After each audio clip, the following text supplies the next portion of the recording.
Kharkiv, Ukraine, March 7th, 2026, 3:47 a.m. Something hits a 5-story apartment building in Kharkiv. Not a drone, not a shell. A missile that NATO's air defense systems had never seen before. 10 people were killed, 2 of them were children. And in the wreckage, investigators find the answer to a question nobody thought to ask yet. What new weapon did Russia just quietly put into the war?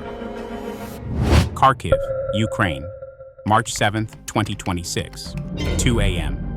Kharkiv is Ukraine's second largest city, and it sits just 30 kilometers from the Russian border. 30 kilometers. On a clear day, you could almost see the other side. By the early hours of March 7th, the city was quiet. Most people were asleep. The air raid sirens had gone off, as they do almost every night. But after 4 years of this, a lot of residents no longer rushed to the shelters. The alarm had become background noise, like traffic, like wind.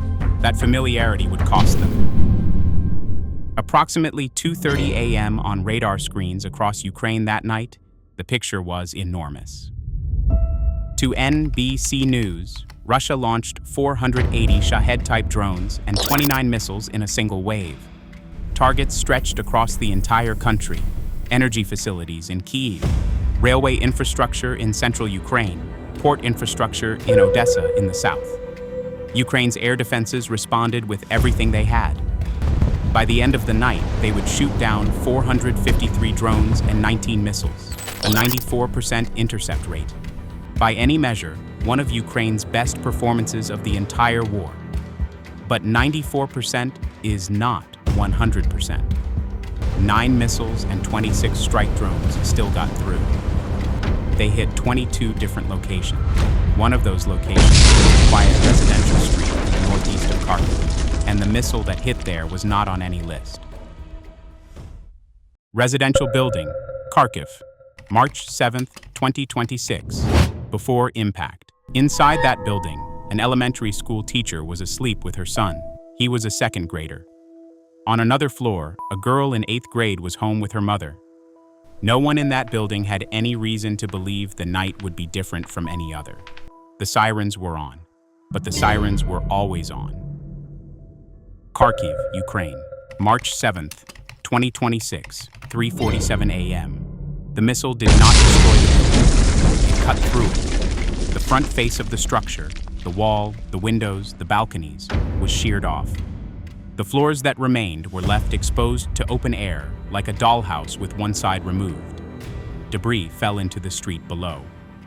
Inside, in the darkness, people were trapped.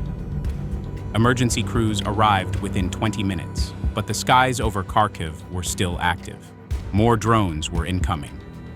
Rescue operations had to pause, twice, while crews took cover. 19 residential buildings were damaged in the surrounding area that night. Commercial properties, power lines, parked cars, all hit.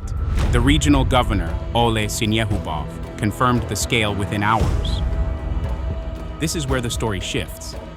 The Kharkiv Regional Prosecutor's Office examined the wreckage and identified the weapon.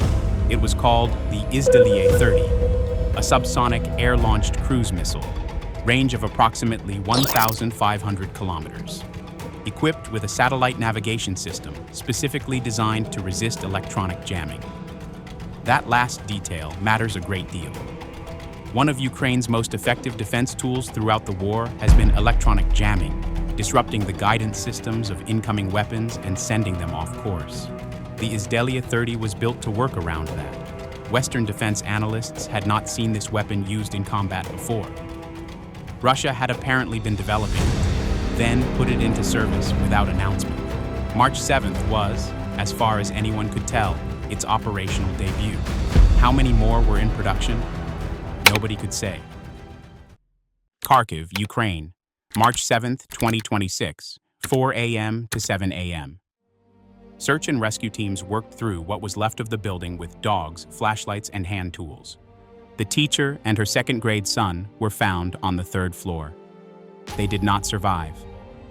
On another floor, an 8th grader and her mother were also recovered. The city's mayor, Ihor Terekov, confirmed both cases publicly. A woman named Hannah who lived in the building and made it out, spoke to Reuters reporters at the scene. She said she arrived 20 minutes after the explosion. She said her legs gave out. She said she could not form words. These were ordinary people, she said. What were they targeting? By the time the sun came up, the death toll stood at 10 to 11 people, depending on the source and timing of the report. 15 more were wounded. Among the injured were 3 children. Rescue teams were still clearing concrete when the morning shift of school teachers in other parts of the city started their day. Kiev, Ukraine, March 7, 2026, early morning. 120 miles to the west, Kyiv woke up to something different. Russian strikes had hit an energy infrastructure facility in the capital overnight. The heating went out in 2,806 residential apartment buildings across 4 districts. In March, in Ukraine, that is not a minor inconvenience. That is a health emergency for the elderly, for the sick, for families with young children. Ukraine's national grid operator, Ukrenergo, introduced emergency power cuts in 7 regions across the country. Prime Minister Yulia Svyridenko confirmed the damage. In Odessa in the south, 80 firefighters spent hours battling fires at port infrastructure. Containers of vegetable oil were burning. A grain warehouse was damaged. Ukraine's state railway company, Ukrzaliznytsia, reported that rail infrastructure in central Ukraine had been hit as well, forcing route changes on multiple lines. All of this happened in a single night. Kiev, Ukraine, March 7, 2026. That evening, Ukrainian President Volodymyr Zelensky gave his nightly address. He described the strike on the Kharkiv building as horrific. He called on international partners to respond. Russia has not abandoned its attempts to destroy Ukraine's residential and critical infrastructure, he said. Support must continue. But there was something else buried inside that address. Something that, under different circumstances, would have seemed impossible. Zelensky announced that Ukraine had received a request from the United States for help defending against Iranian drones in the Middle East. He said he had already given the order to send Ukrainian equipment and experts. To understand why that is remarkable, here is the context. Since 2022, Russia had fired more than 57,000 Iranian-designed Shahid drones at Ukrainian cities, towns, and villages. Iran supplied the design. In some cases, Iran supplied the drones directly. In others, Russia built them under license. On February 28, 2026, 1 week before the Kharkiv strike, the United States and Israel had launched a coordinated military operation against Iran. Iran had since been retaliating with drone strikes against neighboring countries in the region. Those drones were the same design. The same weapon that had rained down on Ukraine for 4 years was now heading toward other countries. And the country that had been hit the hardest, the country that had learned, through trial and fire and death, exactly how to shoot these things down, was now being asked to teach others how to do the same. Eastern Front, Ukraine, February to March 2026. While the diplomatic pieces moved around on the board, the front line had its own story. According to Ukraine's open-source tracking group Deep State, Russia gained just 49 square miles of Ukrainian territory in February 2026. That was the smallest monthly gain since July 2024. A slowdown? Yes. But not a stop. Commander-in-Chief Oleksandr Syrsky reported that for the first time since the Kursk incursion of summer 2024, Ukrainian forces had recaptured more territory than Russia had taken, roughly 400 square kilometers along the southern front in Zaporizhzhia and Dnipropetrovsk regions. Russia's losses for the 3 winter months were estimated at 92,850 soldiers killed or wounded. That is roughly 1,031 casualties per day. Those are numbers that are difficult to fully absorb. So here is another way to think about it. On the same night Russia launched those 480 drones at Ukraine, its defense ministry issued a statement saying the strikes had targeted military factories, energy facilities, and air bases. Not apartment buildings, not a third-floor bedroom where a teacher and her son were sleeping. The gap between those two statements, official and actual, is where most of the truth about this war lives. Geneva, Washington, Kharkiv, March 2026. For months, the United States had been working to broker some kind of ceasefire between Russia and Ukraine. Talks had been held in Saudi Arabia, in Geneva, in various capitals.